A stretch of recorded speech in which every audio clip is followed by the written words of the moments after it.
शुक्रिया शुक्रिया चित्रा, आपका। देश का मूड क्या कहता है? मैं हूं इस वक्त देश की सियासी राजधानी दिल्ली में।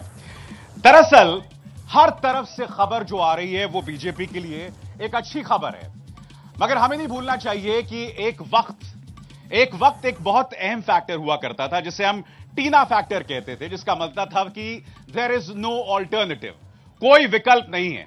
सच तो यह है कि अच्छे दिन मगर शर्तों के साथ, टर्म्स एंड कंडीशंस अप्लाई, यह है अच्छे दिनों की हकीकत। मगर सच यह भी है कि विपक्ष इतना कमजोर है कि वो चुनौती नहीं दे पा रहा है प्रधानमंत्री नरेंद्र मोदी के करिश्मे को। हम चर्चा करेंगे, लोगों के तीखे सवाल होंगे। सबसे पहले मैं अपने शानदार पैनलिस्ट से आपका परिचय करा दूं। बीजेपी की तरफ से हमारे साथ मौजूद है सुधांशु त्रिवेदी, स्वागत किया जाए उनका।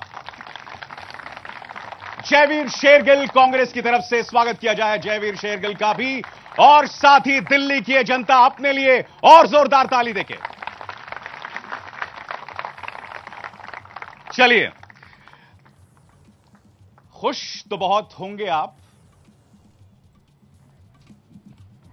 देखिए, सिर्फ खुशी नहीं है, जब हमारी ये सरकार बनी है ना, तो सिर्फ सरकार ही नहीं बदली है, सोच और व्यवस्था बदलने के लिए सरकार आई थी। देखिए विशार जी, एक होता है कि समतल धरती के ऊपर आपको इमारत खड़ी करनी है, और एक है कि 60 फीट का गड्ढा मिला है, पहले उसे भरना है और फिर इमारत खड़ी करनी है। इसलिए मैं सिर्फ एक वाक्य के साथ कहूंगा कि जब अटल जी की सरकार थी तो विकास की दर 8.4% थी। जब मनमोहन सिंह जी ने सरकार छोड़ी तो 4% पे आ गई थी। अब मोदी जी की सरकार फिर उसे 7.6% तक लाने में सफल हुई। चलिए, ये तमाम चीजों में हम चर्चा करेंगे। जयवीर शेरगिल, इससे पहले कि आज का हम बड़ा सवाल लें, वापस स्टूडियो का रुख करें, आपके लिए चिंता की बात नहीं कि विपक्ष कोई चुनौती नहीं दे पा रहा है प्रधानमंत्री को?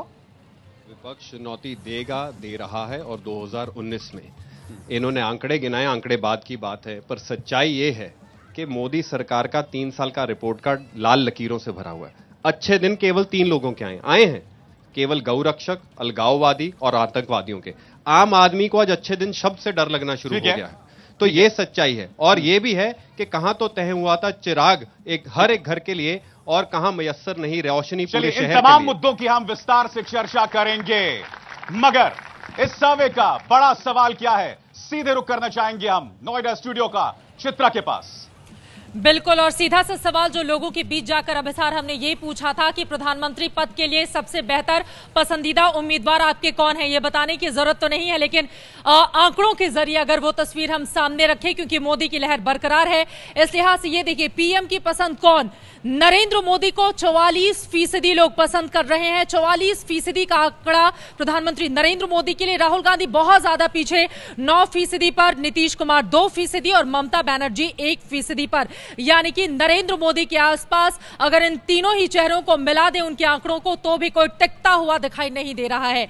और अगर हम बात करें 44% प्रधानमंत्री नरेंद्र मोदी, राहुल गांधी को 9% लोग पसंद कर रहे हैं, सोनिया गांधी को 3%, 2% मनमोहन सिंह को, और यूपीए के इन 3 बड़े नेताओं के आंकड़ों को भी अगर हम जोड़ लें तो भी नरेंद्र मोदी के आसपास पहुंचता हुआ कोई दिखाई नहीं दे रहा है। और 44% आंकड़ों को मिलाकर नरेंद्र मोदी इस वक्त भी देश की जनता की पहली पसंद प्रधानमंत्री पद के उम्मीदवार, दावेदार या प्रधानमंत्री के रूप में बने हुए हैं। अभिसार,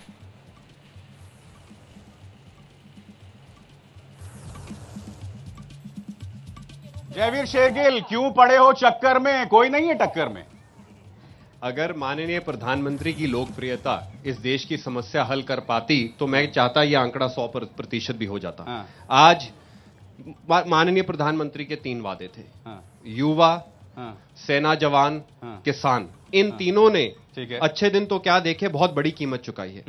आज रोजगार से ज्यादा बेरोजगारी दी है। ठीक है, किसान जो इस देश की रीढ़ की हड्डी है, उसका आंकड़ा 40% हो गया है जो आत्महत्या कर रहा है। पठानकोट रैली पे डंके की चोट पे कहा गया था कि लागत पे 50% ऐड करके प्रॉफिट एमएसपी दिया जाएगा। सुप्रीम कोर्ट में एफिडेविट देते हैं, वो तो ऐसे ही कह दिया। आखिरी, सेना जवान, आज हमें चूड़ियां पहनाने वाले, पाकिस्तान को आंख दिखाने वाले, खुद चूड़ियों की दुकान पहने बैठे हैं। ठीक है, कि ये है मोदी की 44% लोकप्रियता, चाहे 100 हो जाए चाहे 1 हो जाए, ये देश एक मुद्दे पे बात करेंगे। हम एक मुद्दे पर, सुधांशु जी, हमारे जो इस सर्वे में ये पता चला है कि 63% लोग मानते हैं कि अच्छे दिन आ गए हैं।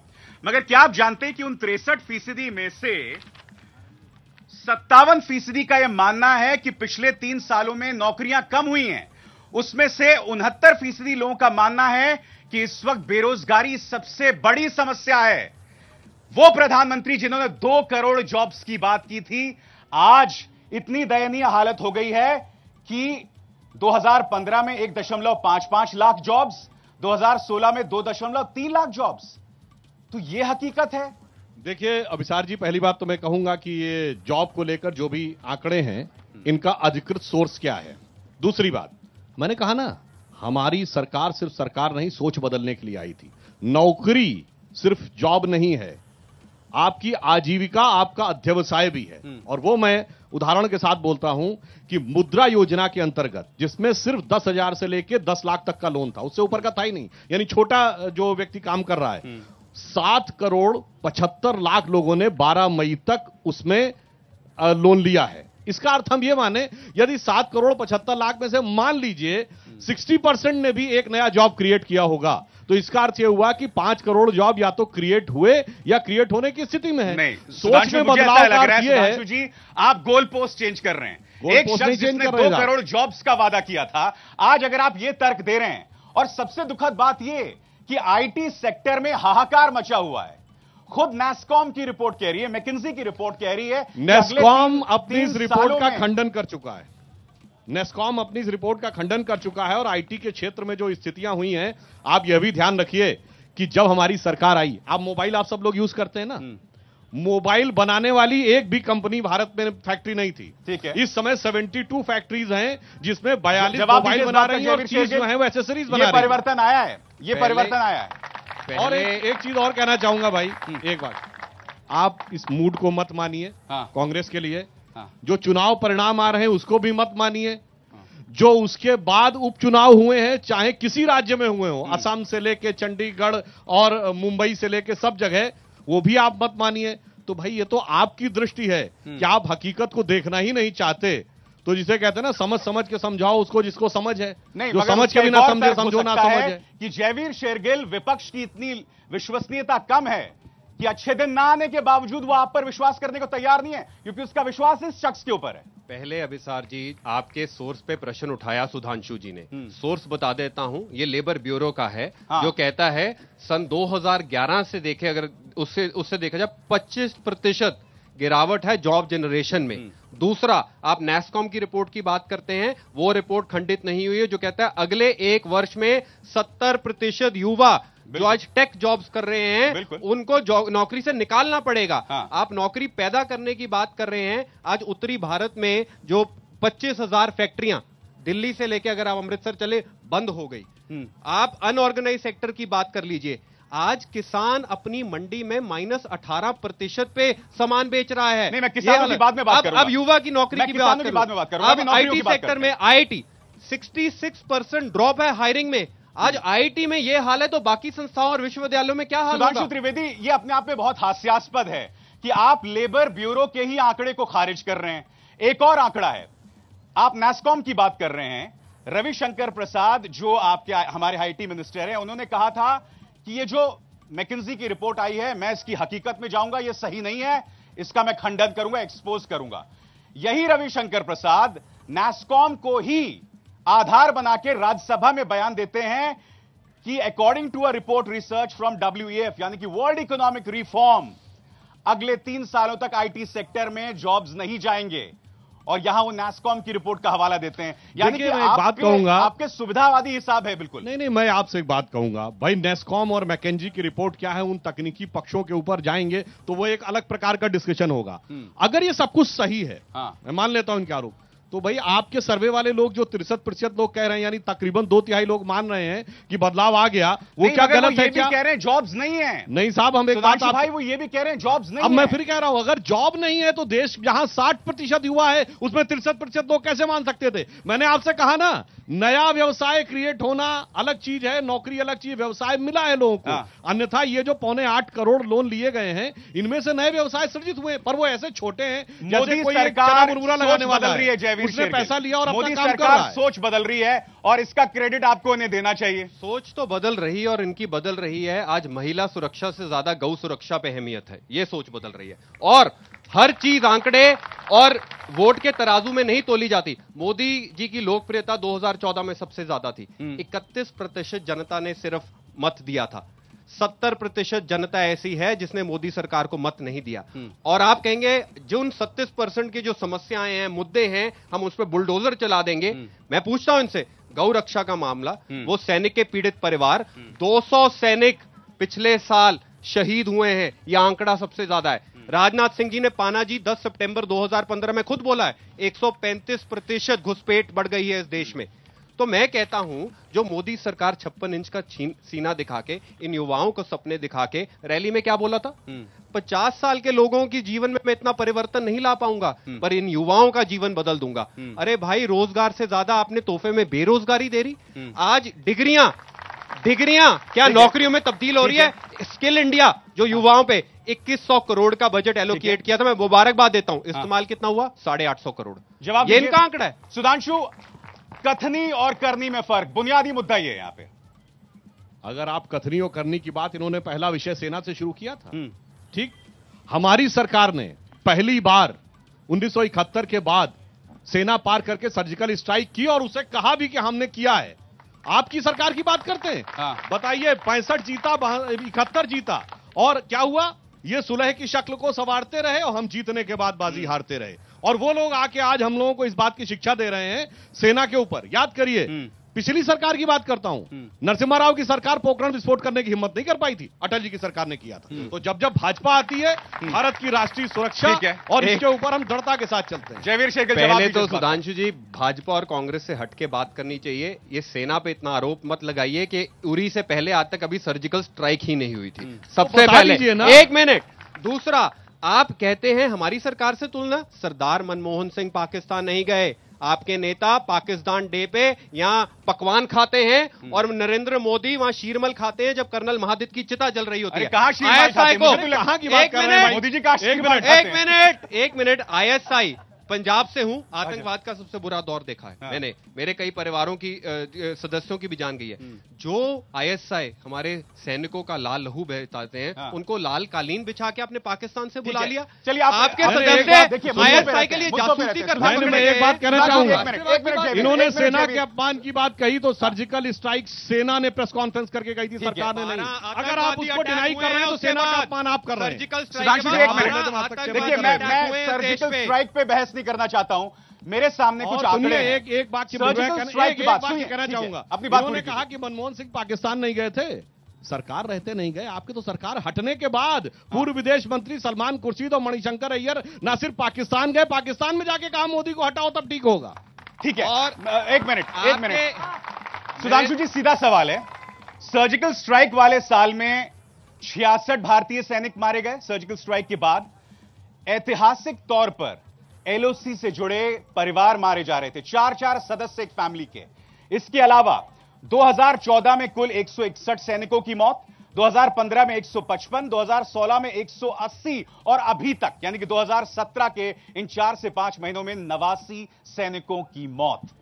यह अपने आप में एक ऑल टाइम हाई है। आतंकवादियों की मौत का आंकड़ा भी पढ़ दीजिए। नहीं, वो है, मगर सवाल यह कि मेरा सैनिक क्यों मारा जा रहा है?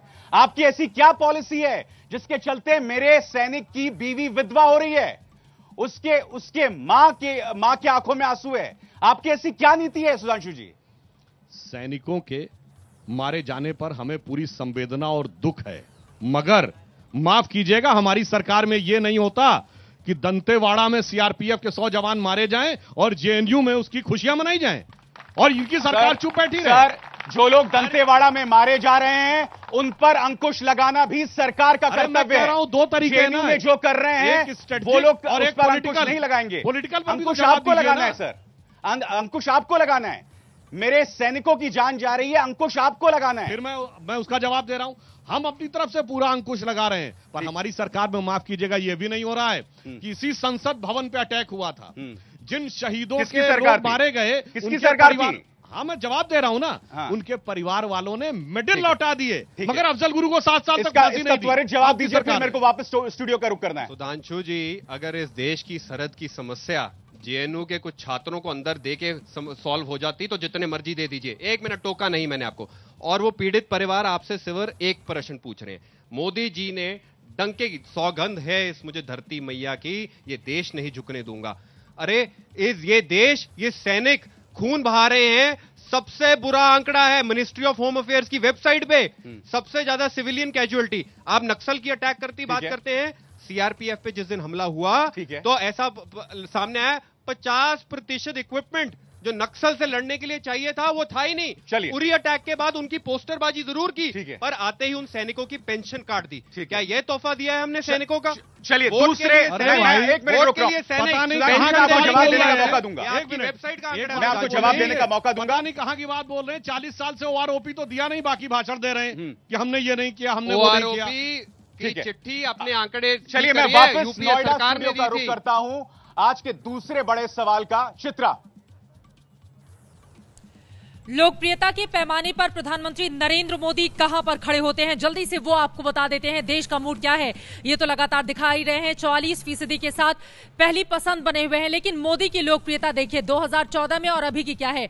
उत्तर भारत में 2014 में 41% उनकी लोकप्रियता का पैमाना था, लेकिन अभी वहां पर यह आंकड़ा 9% ज्यादा यानी कि 50% के साथ उत्तर भारत में सबसे ज्यादा लोकप्रिय नेता प्रधानमंत्री नरेंद्र मोदी बने हुए हैं। दक्षिण भारत में भी यह आंकड़ा बढ़ा है, 2014 में 25% था, लेकिन लोकप्रियता 33% यानी कि 2014 के मुकाबले इस बार बढ़ गई है। पूर्वी भारत की बात करें तो सीधे 10% का इजाफा आप देख पा रहे हैं। पूर्वी भारत में 2014 में 34% लोग नरेंद्र मोदी को पसंद कर रहे थे एज अ नेता के तौर पर, लेकिन अब प्रधानमंत्री और नेता के तौर पर यह आंकड़ा 10% के साथ आगे बढ़ता हुआ 44% लोग पूर्वी भारत में पसंद कर रहे हैं और टॉप पर बने हुए हैं नरेंद्र मोदी। वहीं बात करें पश्चिम मध्य भारत की, हालांकि पश्चिम मध्य भारत में बेहतरीन, शानदार, जबरदस्त प्रदर्शन किया था 2014 में बीजेपी ने, लेकिन आपको बता दें कि यहां पर ऊपर के जो आंकड़े हैं उससे बहुत ज्यादा तब्दीली होती हुई नहीं। 3% लोकप्रियता 45% 2014 में थी, 48% इस वक्त है। तो 2014 के मुकाबले कुल मिलाकर अगर हम कहेंगे 2017 में प्रधानमंत्री नरेंद्र मोदी पहले से और ज्यादा लोकप्रिय हुए हैं और शायद उसी लोकप्रियता का अंदाजा आप लगा सकते हैं। वोट शेयर भी बीजेपी का 7% 2014 के मुकाबले बढ़ रहा है। एक छोटे से ब्रेक के लिए हम रुकेंगे, ब्रेक के बाद एक बार फिर से आपको लिए चलेंगे दिल्ली के सेंट्रल पार्क, जहां पर गर्मा गर्म बहस लगातार जारी है देश के मूड पर। फौरन लौटते हैं, आप कहीं मत जाइएगा।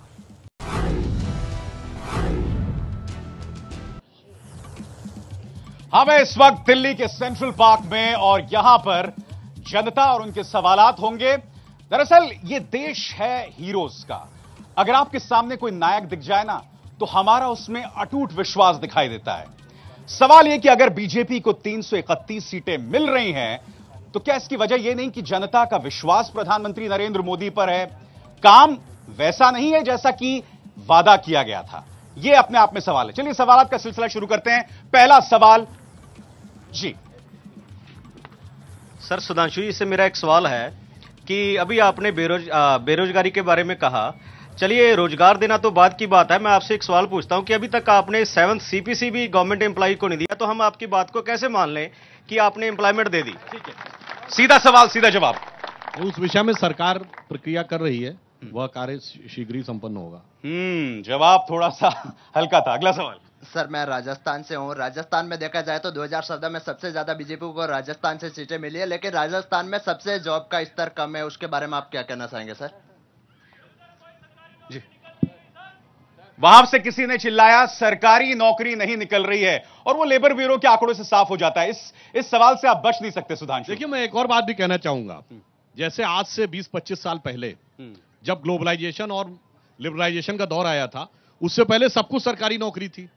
मगर आपने देखा कि आज हमारे आपके परिवारों के 80% लोग प्राइवेट सेक्टर में काम कर रहे हैं, सब सरकारी नौकरी में नहीं है। एक विचार बदला, पिछले 20 सालों में, वैसे ही हम एक विचार बदल रहे हैं कि सिर्फ नौकरी और सिर्फ सरकारी नौकरी सब कुछ नहीं है भाई। आपके पास जीवन में विकास की तमाम क्षमताएं वो हैं, शख्स जिसने जिसको पीछे लेकर से वो आगे चिल्लाया बढ़ना ना, चाहते हैं। वो संभवतः आपकी इस दलील को नहीं मानेगा। अभिसार जी, साहब, जिस जमाने में प्राइवेटाइजेशन और लिबरलाइजेशन हुआ था तब भी भूमंडलीकरण, उदारीकरण पे बहुत प्रश्न उठाए गए थे, मगर उसी से भारत मजबूत होकर उभरा। ठीक है, त्वरित जवाब दीजिए, फिर मैं अगला सवाल लेता हूं। अभिसार जी, चाहे जिस मर्जी नजरिए से देख लीजिए, तराजू सरकारी नौकरी का या तराजू प्राइवेट सेक्टर का, दोनों ही खाली पड़ा हुआ है। यहाँ आईटी इंडस्ट्री खुद कह रही है, प्राइवेट सेक्टर, कि अगले 1 वर्ष में 70% युवा इस देश का नौकरी के लायक नहीं रहेगा। अगला सवाल, अगला सर, आज से 3 साल पहले भी इंजीनियर्स के लिए जो रिपोर्ट आती थी तो उसमें वो होती थी कि 75% जो स्टूडेंट्स हैं इंजीनियरिंग के, वो जॉब के लिए नहीं है, जॉब के लिए उनके पास क्वालिटी नहीं है, और अभी भी वो 5% और बढ़ गई, 80% हो गई है। तो सर, मैं आपसे पूछना चाहता हूँ कि आप सर क्वालिटी एजुकेशन पे बात ही नहीं कर रहे हैं, उनका पिलर तो मजबूत ही नहीं कर रहे, और आप बिल्डिंग बनाने के बारे में सोच रहे हैं, ये कैसे पॉसिबल? 3 साल से आपकी जद्दोजहद यह है कि मैं एक राष्ट्रीय शिक्षा नीति बना सकूं। आप एक राष्ट्रीय शिक्षा नीति नहीं बना पा रहे हैं सुधांशु भाई। देखिए, शिक्षा की गुणवत्ता को सुधारने के लिए एचआरडी मिनिस्ट्री के द्वारा जो प्रयास किए गए हैं उसमें पर्याप्त परिवर्तन हो रहे हैं। सर, देश के भिन्न भिन्न अंचलों में, आप 3 साल से कह रहे हैं देश के भिन्न भिन्न अंचलों में आईआईटीज, आईएम्स भी खुल रहे हैं, और जो फंडामेंटल चेंजेस है वो भी किए जा रहे हैं। अरे भाई, शिक्षा की स्थिति में क्या बदलाव, आप ये समझ लीजिए, जब आपने एग्जाम तक खत्म कर दिए थे कि पास हो या फेल 10वीं 12वीं तक पढ़ते चले जाओगे तो इस ढंग के लोग ऑटोमेटिक आ जाएंगे जिनकी गुणवत्ता नहीं होगी। ठीक है, हमने ये बदलाव लाया। ठीक है, अहम जवाब। अभिसार जी, 1 मिनट, बदलाव आया है, शिक्षा में बदलाव आया, ऐसे मत कीजिए। हायर सेकेंडरी एजुकेशन का बजट काट हजारों करोड़ों रुपए से हुआ है, ये बदलाव हुआ है। शिक्षा तो मजबूत तो करने की, उसकी जड़ें काटनी शुरू कर दी है। आप उद्योगपति को 5% कॉर्पोरेट टैक्स माफ करते हैं, आप जितनी आम आदमी की दहलीज पे आके आपकी सूझबूझ खत्म हो जाती है। आप उसको पैसे, आज 900 से ज्यादा बच्चियां हैं उत्तरी भारत में जिनके सरकारी स्कूलों में शौचालय तक की सुविधा नहीं है, और आपने वो 4 करोड़ घरों में शौचालय हमने पहुंचाए भाई। ठीक है, अगला 28 करोड़ घरों में हमने जनधन अकाउंट पहुंचाए। हाँ, ट्विटर पे पहुंचाए, ट्विटर पे पहुंचाए, फेसबुक पे पहुंचाए। अगला एक मिनट, अगला सवाल। सुधांशु जी से मेरा एक क्वेश्चन है सर, इंडिया में रेलवे सबसे ज्यादा पोस्ट देता था, 2014 से सिर्फ अभी तक 18,000 वैकेंसी आई थी, उसमें भी से आपने 4,000 वैकेंसी काट दी, और सेंट्रल गवर्नमेंट की कोई भी वैकेंसी नहीं आ रही है। हम 2 से 3 साल से तैयारी कर रहे हैं। अगर आपको सब कुछ प्राइवेटाइजेशन ही कर रहा है तो सरकार भी प्राइवेट कर दो। और मोदी जी को हमने बहुत सपोर्ट करा था, दिल से सपोर्ट करा था, और हम चाहते हैं 2019 में भी आए, बट रोजगार नहीं मिलेगा तो हम कब सपोर्ट करेंगे? ये वो युवा है जिसने प्रधानमंत्री पे एतबार करके उसको वोट दिया था। देखिए, रेलवे की जो एक स्पेसिफिक बात कही कि कोई वैकेंसी निकली थी, वो कमी हुई, उसकी मुझे जानकारी नहीं है। मैं इस विषय में जानकारी लेकर तब आपको बता सकता हूं। ठीक है, अगला सवाल। बस एतवार करना ही काफी नहीं है रोजगार के लिए। मोदी सरकार ने काफी कुछ काम किया है, लेकिन क्या अभी जो हमारी हायर सेकेंडरी एजुकेशन है उसकी क्वालिटी कैसे इंप्रूव होगी, इसके बारे में कभी कुछ सोचा है क्या? शिक्षा तो ऐसा लग रहा है उसमें तजुर्बे हो रहे हैं, क्यों सुधांशु जी? अरे, मैंने तो आपको पहले ही बता दिया, यदि आप 10th 12th तक बच्चों को बगैर पास किए हुए बढ़ाते चले जाएंगे तो शिक्षा का स्तर क्या होना था वो समझ में आ ही गया था। तो अब इसलिए हमारी सरकार उसमें आमूलचूल परिवर्तन कर रही। और एक और बात आप याद करिए, अटल जी की सरकार के टाइम में सर्व शिक्षा अभियान सबसे पहले शुरू हुआ था। सर, मैं जीएसटी के बारे में जानना चाहता हूं। मैं एक व्यापारी हूं, आप टैक्स लगाते हो, ठीक है, देश के लिए जरूरी है, लगाओ, लेकिन क्या व्यापारी के लिए कभी ये भी सोचा कि पेमेंट सिक्योरिटी होनी चाहिए? जो हम काम करते हैं, हम पक्के में काम करें, हमें कुछ लालच तो दो कि भाई हम अपना जो काम पक्के में कर रहे हैं, हमारी पेमेंट कहीं फंसे ना, कहीं मरे ना, उसके लिए सरकार कुछ कर रही है? क्योंकि लाखों व्यापारी इससे परेशान है। हम आज मेहनत करते हैं, रात दिन मेहनत करते हैं, 2-2 बजे तक जागते हैं, भूखे पेट रह के अपनी मेहनत करते हैं, लेकिन फिर माल बेच लेते हैं, फिर हमारी पेमेंटें नहीं आती। तो उसके लिए तो सरकार को पेमेंट सिक्योरिटी बिल लाना चाहिए। बहुत सही उन्होंने बात कही है। जीएसटी जो लाया गया वो इसीलिए लाया गया है कि भिन्न भिन्न राज्यों में जो अलग अलग कानून थे, जिसकी वजह से आप दिल्ली से माल लेके जाइए, हरियाणा में जाइए तो दूसरा टैक्स लग जाएगा, यूपी में जाइए दूसरा टैक्स लग जाएगा, राजस्थान जाइए दूसरा टैक्स लग जाएगा। तो अब पूरे भारत में एक समान कर की दर होगी। और जो ट्रांसपेरेंसी हम लाए ना, देखिए, जब आप कैश में पैसा देंगे तो पेमेंट मिलने में प्रॉब्लम हो सकती है, पर अगर कैशलेस इकोनॉमी के थ्रू चेक किया, इलेक्ट्रॉनिक ट्रांजैक्शन से किया, तो उसको पैसा देना ही पड़ेगा। आप जयवीर, आप एक बात तो मानेंगे, आप ये कहते हैं कि साहब आधार आपकी योजना थी, स्वच्छ भारत दरअसल निर्मल भारत था, जीएसटी आपकी सोच थी, मगर हकीकत में तो ये ला रहे हैं ना, इसका मतलब आप आम सहमति नहीं बना पाए। हर चीज को आप प्रोपेगेंडा पर दोष कैसे मढ़ सकते हैं? इसे कहते हैं मौका परस्त राजनीति। जिस जीएसटी का माननीय नरेंद्र मोदी विरोध करते रहे, आज उसको ले आए। इन्होंने प्रश्न बहुत अच्छा पूछा था इकोनॉमी पे, 4 करोड़ एमएसएमई है इस देश में, मीडियम स्केल इंडस्ट्री। 11 करोड़ से ऊपर युवाओं को वो नौकरी देती है। उसका स्ट्रेंथन करने की तो दूर की बात, उसमें से 70% युवा आज एमएसएमई की नौकरी से बाहर निकल गया है। उसकी भरपाई कैसे होगी? ठीक है, अगला सवाल। सर, मैं किसान की स्थिति पे बोलना चाह रहा हूं कि आज किसान की स्थिति बहुत ही नाजुक है और उसे हर साल बीमा पॉलिसी कराया जाता है, जबरदस्ती भी कराया जाता है बैंक के द्वारा, परंतु नेचुरली उसे परेशानी होता है, बीमा का लाभ नहीं हो पाता। इस पे आप क्या बोलना चाह रहे हैं? सुधांशु भाई, इस सवाल का जवाब देने से पहले एक छोटा सा आंकड़ा। मोदी सरकार जब से आई है 2014 की तुलना में 42%, 42% किसानों की सुसाइड में बढ़ोतरी हुई है। आपने खुद सुप्रीम कोर्ट के सामने कहा है कि 12,000 किसान मरे हैं 2013 से, जिसमें आपको सुप्रीम कोर्ट ने फटकार लगाई है कि हमारा यह मानना है कि इसका जिम्मा सरकार के ऊपर है जो गलत दिशा में काम कर रही है। किसान बैंक से लोन लेते हैं मगर वो वापस लोन नहीं चुका पाते हैं। आपको ऐसे हालात पैदा करने चाहिए कि वो सुसाइड ना करे। यह आप पर तमाचा था सुप्रीम कोर्ट का। और ये देखिए, एक और किसान की व्यथा आपके सामने। देखिए, मैं आपसे कहना चाहता हूं, जो एग्रीकल्चर की स्थिति है उसमें व्यापक बदलाव के लिए सरकार ने जो कदम उठाए हैं, एक छोटा सा उदाहरण देता हूं। जब डायरेक्ट बेनिफिट ट्रांसफर हमने किया, सीधे बैंक अकाउंट में जा रहा है पैसा किसान के। याद करिए, आज से 30 साल पहले स्वर्गीय राजीव गांधी ने कहा था कि 1 रुपया चलता है दिल्ली से तो 16 पैसे गांव में पहुंचता है। अब मोदी जी की सरकार में 100% पहुंचने लगा। चाहे नीम कोटेड यूरिया का मामला हो, या हमने ऐसी बीमा पॉलिसी लाए हैं जिसमें कि खड़ी फसल और पड़ी फसल, यानी कि अगर आपने कटाई कर दी है और फसल खेत में पड़ी है, उसके बाद भी यदि कोई प्राकृतिक आपदा आ गई तो उसका भी बीमा है। हकीकत क्या है मैं आपको बताता हूं। मुझे पूरी बात कर लीजिए। हकीकत एक मिनट। हकीकत यह है कि जितने भी भाजपा शासित राज्य हैं, विगत 10 वर्षों से लगातार उनकी कृषि विकास की दर 10% से ऊपर रही है। सर, सुप्रीम कोर्ट के सामने नेशनल एवरेज 4%। नहीं, आप बताइए, मध्य प्रदेश, मैं आपको बताता हूं, छत्तीसगढ़ में 10% रही कि नहीं? आज मध्य प्रदेश में 19% विकास दर है कि नहीं? जब हमारी सरकार आई थी 3.4%। फिर आंकड़ा हमारा भी सुधांशु भाई, सुप्रीम कोर्ट के सामने 5 राज्य जहां सबसे ज्यादा किसानों की आत्महत्या। अरे भाई, मैं कह रहा हूं जहां बीजेपी के राज्य थे। देखिए, आप मुझसे मुझे बोलने दीजिए। कृषि ऐसी चीज नहीं है कि 1 वर्ष में चेंज होगा। लंबे समय हमें मौका मिला, हमने हर जगह 10% से ऊपर ग्रोथ रेट करके दिखाई है। कहना चाहूंगा, सबसे ज्यादा सिंचाई, सिंचित भूमि यदि सबसे ज्यादा परिवर्तन हुआ है तो मध्य प्रदेश और छत्तीसगढ़ और गुजरात में। किसान मर रहा है, इसलिए हम ये कह रहे हैं कि आने वाले टाइम में भी उसमें बदलाव होगा। उसे आप नजरअंदाज नहीं कर सकते। सुधांशु भाई, जवाब दीजिए इसका, फिर मैं अगला सवाल लेता हूं। 3 तथ्य रखना चाहूंगा। आपने सही कहा, इस देश का किसान रो रहा है, मर रहा है, पर यह सरकार सो रही है। ठीक है, 1 मिनट। गेहूं पे 25% ड्यूटी लगती थी, इंपोर्ट ड्यूटी, किसान को बचाने के लिए, वो आज हो गई 0। जब यूपीए सरकार गई 4.1% ग्रोथ रेट था, फिर ये बीच में -2 हो गया और आज 1.3 रह गया है।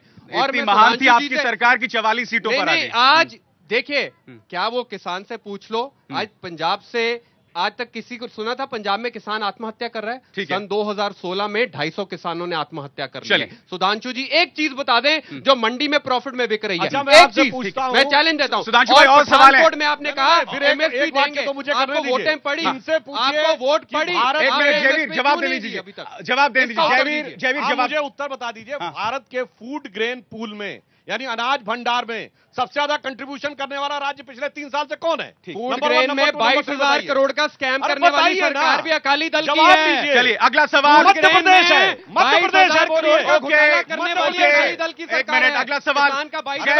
सुधांशु जी, जनता का शो है, जनता का शो है, उनके सवाल खाने दूंगा, हो गया, खाओ करो। जयवीर, सुधांशु, जनता का शो है, उनकी आवाज सुन लीजिए, उनकी आवाज सुन लीजिए, बेचारे बहुत। हाँ, अगला सर, मेरा सवाल जयवीर सर से कि सर, आप आज बीजेपी में कमियां ढूंढ रहे हैं, तो आपके 60 साल के शासन में आपने इन कमियों को महसूस नहीं किया? आपने क्या किया किसानों के लिए? ठीक है, हाँ, ठीक, हाँ, हाँ, संक्षेप में जवाब, फिर मैं और सवाल लेना चाहूंगा। कमियां जरूर थी, काम बहुत किए हैं, कमियां भी रही हैं, तभी 2014 में जनता ने हमें एक संदेश दिया है, कान जमीन पे लगाए हैं। अगली बारी सरफरोशी और शिद्दत से कमियां पूरी करेंगे। इन जैसे चुनाव के नतीजे हमारे सर पे अहंकार नहीं दे देंगे। हम आपका विश्वास दोबारा जीतेंगे। सुनिए जयवीर भाई, ये जो सरफरोशी है, ये जज्बा जो आपके लहजे में मुझे दिखाई दे रहा है, अपने उपाध्यक्ष के लहजे में भी डालिएगा। आएगा, सन 2004 में था, 2009 में था, सन 2000 अगला सवाल और राजस्थान में भी था। इन्होंने कहा है कि हमें एहसास हुआ, आपने एक शेर सुना होगा ना, आह को चाहिए एक उम्र सर होने तक। 60 साल लग गए इनको एहसास होने में। तभी ठीक, अगला सवाल। अभी मैं कांग्रेस के प्रवक्ता को सपोर्ट करना चाहूंगी कि बीजेपी सरकार ने कुछ नहीं किया, लेकिन मैं जानना चाहूंगी कि वो 50-60 सालों में कहां थे, और जो उनके उपाध्यक्ष जो कांग्रेस का सबसे बड़ा चेहरा है राहुल गांधी, आज के टाइम में वो सबसे बड़े बेरोजगार मुझे लग रहे हैं। बेरोजगार, ठीक है, हाँ ठीक है, संक्षिप्त में जवाब, फिर एक और लेता हूं मैं सवाल। मैडम, ये कांग्रेस पार्टी की बेरोजगारी बहुत इज्जत से कहूंगा। आज आपके हाथ में मोबाइल फोन, आपके बच्चे कंप्यूटर, ये एयरपोर्ट, ये सड़कें, ये बैंक अकाउंट, ये नेशनलाइजेशन, ये सब कांग्रेस पार्टी। एक और सवाल। सर आपने बोला था, सुधांशु जी से, सर आपने बोला था कि हम एम्स बनाएंगे, हम सब कुछ बनाएंगे, लेकिन सर श्री गंगानगर में अभी तक मेडिकल कॉलेज नहीं बन चुका। 4 साल हो गया आपकी सरकार को, तो अभी तक उसका सारा कुछ हो गया। देखिए एम्स जो राजस्थान में है, जोधपुर में बन रहा है। हो गया। हाँ जवाब दीजिए। मैंने कहा ना, राजस्थान में जोधपुर में एम्स बन रहा है, तो हर राज्य में एक एम्स के हिसाब से बन रहा है ना। ठीक है, और सवाल? मेरा एक सवाल है दोनों प्रवक्ता से, ये पाकिस्तान को आतंकवादी राष्ट्र कब घोषणा करेंगे? और ये सवाल एक्चुअली सुधांशु जी से होना चाहिए। हाँ, मैं जवाब देता हूं। आप मान रहे हैं ना कि जो बड़ी बड़ी बातें पाकिस्तान में के बारे में की जाती थी वो महज जुमला थी? बहुत अच्छा उन्होंने क्वेश्चन किया है। पाकिस्तान आतंकवादी राष्ट्र है। हाँ। जितना हमारे बोलने से असर है, उससे ज्यादा जो हमने बुलवाया उससे असर है। सार्क की समिट हुई और इस इलाके के 2 बड़े मुस्लिम देशों अफगानिस्तान और बांग्लादेश ने कहा कि पाकिस्तान आतंकवाद कर रहा है हमारे यहाँ। यानी कि बाकी देश बहुत कुछ कहते रहेंगे मगर मोदी सरकार कुछ नहीं करेगी। बहुत बहुत शुक्रिया सुधांशु त्रिवेदी, जयवीर शेरगिल और दिल्ली की जनता का अपने तीखे सवाल पूछने के लिए। तो देश का मूड जिसमें अभी भी प्रधानमंत्री नरेंद्र मोदी पहली पसंद हैं, और आज अगर चुनाव होते हैं तो अभी भी एनडीए को 331 सीटें मिलेंगी। अभिसार शर्मा को दीजिए इजाजत, नमस्कार। ये है एबीपी न्यूज, आपको रखे आगे।